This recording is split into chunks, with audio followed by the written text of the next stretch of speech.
Hai, Assalamualaikum. Saya Nurhamizah binti Daud. Saya Nurul Syah binti Idris.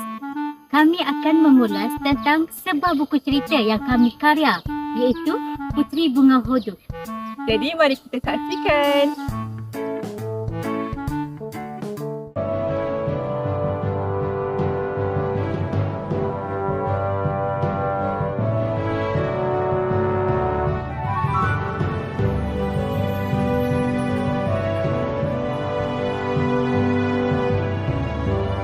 Cerita ini bermula pada zaman dahulu.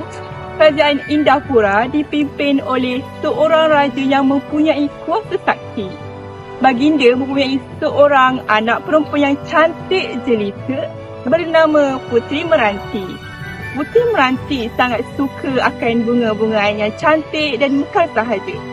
Bunga-bunga yang hodoh dan layu akan dibuang olehnya kerana baginya kecantikan adalah segala-galanya. Konflik bermula apabila Puteri Meranti telah disumpah menjadi bunga yang hodoh oleh ayahnya sendiri.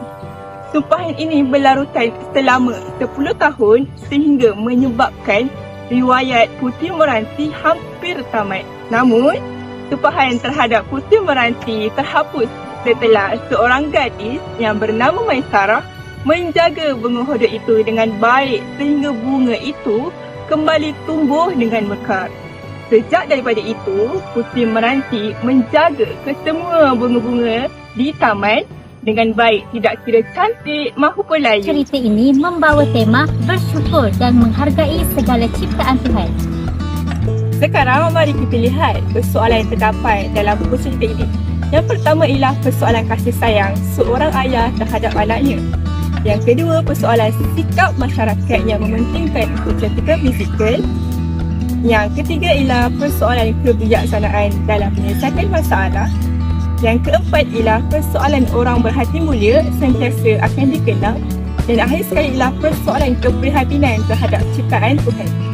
Antara nilai murni yang terdapat dalam buku cerita ini ialah: pertama, kasih sayang; kedua ialah baik hati; yang ketiga, prihatin; keempat, kesyukuran; dan akhir sekali ialah kebijaksanaan. Pengajaran yang boleh kita lihat dalam cerita ini ialah: yang pertama, kita hendaklah mengamalkan nilai kasih sayang untuk mengeratkan lagi hubungan antara ahli keluarga. Kedua, kita perlulah sentiasa bersikap prihatin akan keadaan sekeliling yang berubah-ubah. Ketiga, kita hendaklah sentiasa bijak dalam membuat sesuatu keputusan supaya kelak tidak tersilap langkah. Keempat, kita hendaklah sentiasa memiliki sikap baik hati agar disegani oleh masyarakat.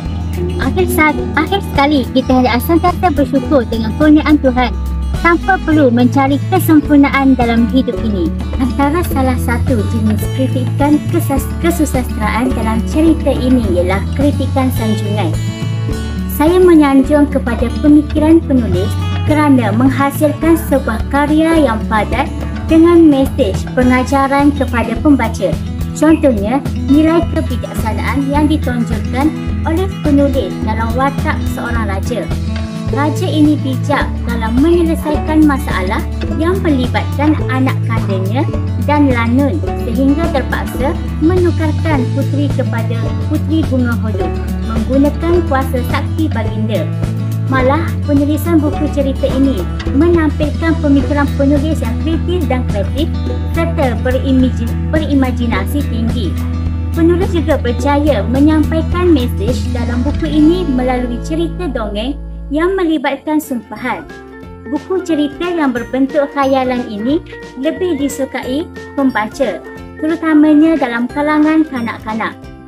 Elemen grafik dalam buku cerita ini juga menarik kerana mempunyai lukisan gambar yang cantik dan jelas di mana dapat menarik minat pembaca untuk membacanya.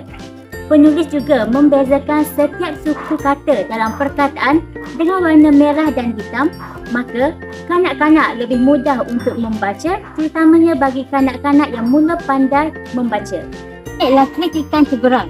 Dari aspek penyampaian isi dan mesej, penulis kurang menekankan nilai untuk menghargai diri dalam watak Puteri Meranti. Penulis juga seharusnya menggambarkan dengan lebih jelas akan kesan sekiranya pembaca terlalu taksub dengan kesempurnaan. dan tidak menghargai ciptaan Tuhan. Malah dengan gambaran yang jelas terhadap kesan yang diberikan, perkara ini mampu memberi tamparan yang hebat kepada pembaca supaya mereka lebih bersyukur dan hidup bersederhanaan tanpa perlu mengejar kecantikan fizikal yang tidak kekal selama-lamanya.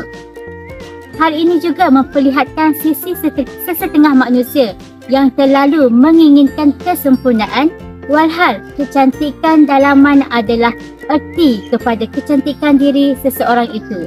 Sekarang kita akan lihat kepada kritikan penilaian.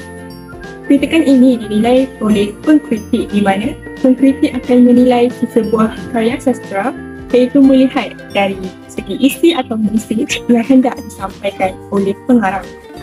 Dari segi penyampaian isi dan mesej dalam buku ini telah menunjukkan hasil karya yang bermutu. Hal ini dikatakan sedemikian kerana mesej yang ingin disampaikan itu jelas bertepatan dengan nilai kesyukuran yang diperoleh dalam buku ini. Melalui nilai ini, pembaca akan lebih sedar untuk menghargai segala kurniaan Tuhan dan kecantikan fizikal yang didambakan selama ini, bukanlah kecantikan yang kekal selamanya. Sekarang kita akan lihat kepada kritikan pendekatan. Dalam kritikan ini, kita akan lihat kepada pendekatan intrinsik, iaitu pendekatan yang merupakan pendekatan terhadap karya sastra, terutama terhadap unsur-unsur dalaman yang akan dikritik seperti plot, watak dan perwatakan, latar sudut, sudut pandangan dan juga gaya bahasa. Kita lihat kepada plot cerita ini di mana susunan dan jalan cerita bagi cerita ini berbentuk kronologi, iaitu setiap plot disusun mengikut urutan dan susunan masa. Bermula daripada binaan plot yang pertama, iaitu pada bahagian permulaan, penulis telah memperkenalkan watak dan perwatakan serta persoalan awal.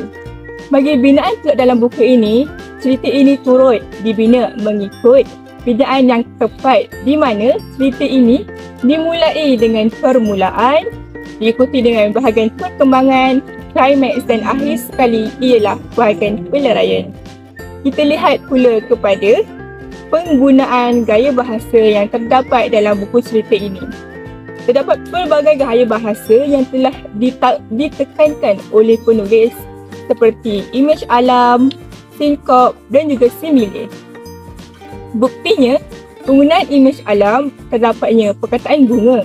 Bagi sinkop pula terdapat beberapa perkataan yang telah disingkatkan daripada perkataan aku seperti puteriku. Akhir sekali ialah penggunaan gaya bahasa berbentuk simile, iaitu jelita, bak, bidadari. Penggunaan bak itu menunjukkan gaya bahasa simile yang telah ditekankan oleh penulis. Pendek kata, segala unsur dalaman dari aspek plot, watak dan perwatakan jelas telah diaplikasikan oleh penulis bagi menghasilkan sebuah buku cerita yang teratur dan jelas untuk dibaca oleh golongan kanak-kanak. Saya cukup menyanjung kepada inisiatif penulis ini, di mana penulis bukan sahaja menekankan aspek membaca, tetapi penulis juga mengaplikasikan kemahiran berfikir kepada pembaca, iaitu kanak-kanak. Soalan yang dihasilkan disusun mengikut aras kemahiran berfikir yang dimulai dengan aras mengingat, memahami, mengaplikasi, menganalisis, menilai dan juga mencipta. Perkara ini secara tidak langsung, penulis mampu melahirkan golongan yang berintelektual dan kreatif dalam menjawab soalan yang diberikan. Saranan kepada penulis untuk penambahbaikan instrumen penilaian ialah penulis boleh mempelbagaikan instrumen melalui permainan digital seperti gam ular digital. Dengan ini, kanak-kanak lebih tertarik untuk mencuba dan menjawab soalan bertepatan dengan konsep belajar sambil bermain.